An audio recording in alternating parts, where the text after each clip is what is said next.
This is the news in brief from the United Nations.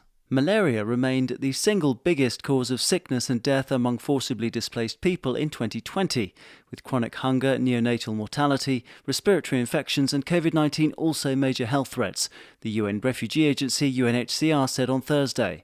In a call for funding to help countries continue to extend medical care and pandemic response to refugees, the UN agency said that the fear of getting infected with the coronavirus led to a significant drop in refugees accessing health facilities last year.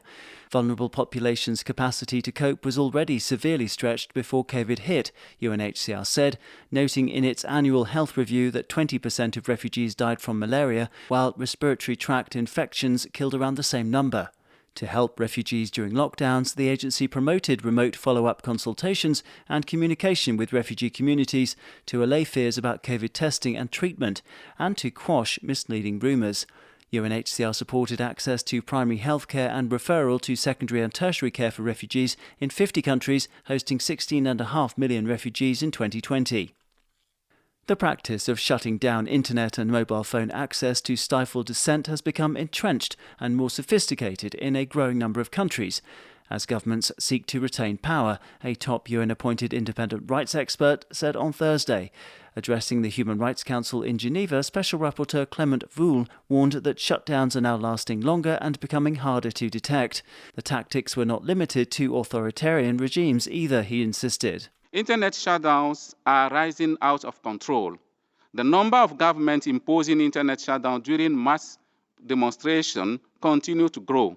Shutdowns are lasting longer and have increased in sophistication, targeting social media and applications most used by protesters. Shutdowns have been observed in long-established democracies and more recent democracies alike, in line with broader trends of democratic recession across the world, the Special Rapporteur said in a new report. He added that in Latin America, shutdowns only happened in Nicaragua and Venezuela in 2018, but since then Colombia, Cuba and Ecuador also reportedly adopted internet blackouts during mass protests. According to the Special Rapporteur, shutdowns can be national or targeted to include specific social media platforms and messaging apps. States can also slow down internet traffic to impede connectivity. Using data from the non-governmental organisation #KeepItOn Coalition, the Special Rapporteur highlighted at least 768 government-ordered internet disruptions in more than 60 countries since 2016.